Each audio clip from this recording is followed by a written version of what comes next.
Il-kap tal-Oppożizzjoni Adrian Delia qal li bir-riforma fil-liġi tal-kera il-Gvern se jaqbad jieħu l-proprjetà tan-nies. Li jaħtaf il-proprjetà tan-nies u jagħmel biha li jrid. Iżda kif lissen din id-dikjarazzjoni, dlong ġurnalist indipendenti ġibidlu l-attenzjoni u għallu riforma fil-liġi tal-kera ma tipproponix dak li kien għadu kif iddikjara b'mod skorrett. Il-Gvern jieħu l-proprjetà. L-awtorità jkollha dritt li tivverifika li persuna qiegħed residenti fil-proprjetà li qed jikkomplejna dwar. Mifxul li nqabad idawwar is-sewwa magħruf, Delia ders komdu quddiem il-fatt li bil-liġi ġdida tal-kera se jkun hemm iċ-ċans li l-awtoritajiet jivverifikaw dak meħtieġ b'notifiki minn qabel.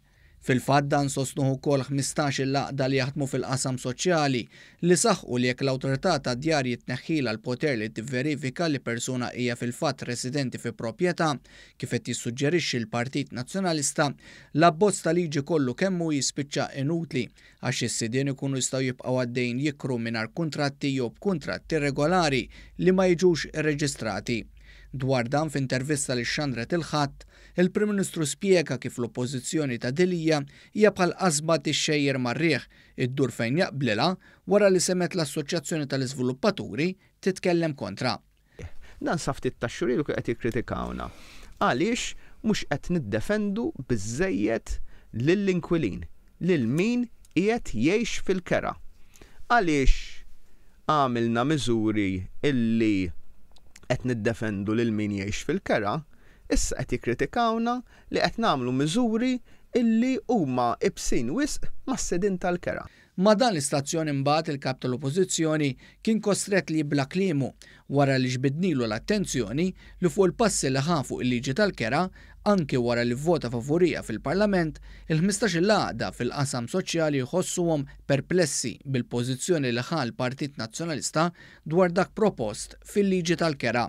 Qalulek li qed taqbżu iktar sidiem detriment tal-vulnerabbli dak li kliem l-għantuża. Hekk qalu. L-istess għaqdiet soċjali saħħu li l-kap tal-Oppożizzjoni qed jagħmel dan għad-detriment tal-aktar nies vulnerabbli fis-soċjetà. Inti semmej dak l-organizzazzjonijiet, jiena nsemmi l-Kamra il-Kunsil tan-Notara, Kamra tal-Avukati, l-eks imħallef Giovanni Bonello. Intant Adrian Delia kompla b'dikjarazzjoni surreali. Is-sibt li għadda l-ekonomisti indipendenti tal-Aġenzija ta' Kreditu Standard & Poor's qalu li l-ekonomija Maltija komplet tikber b'mod sostnut bil-miżuri li ħal gvern u llum Adrian Delia qal li kull sena qed jiżdied il-faqar. Illi dawn in-numri qegħdin kull sena jikbru. Delia baqa' jirrepeti din id-dikjarazzjoni skorretta meta skont il-metodoloġija tal-Eurostat l-att ta' persuni fil-faqar nqas b'żewġ terzi minn 43,000 għal 14,000. Dan ifisser li tneħħom mill-faqar 2 minn kull 3 persuni li dan il-gvern wiret fil-faqar.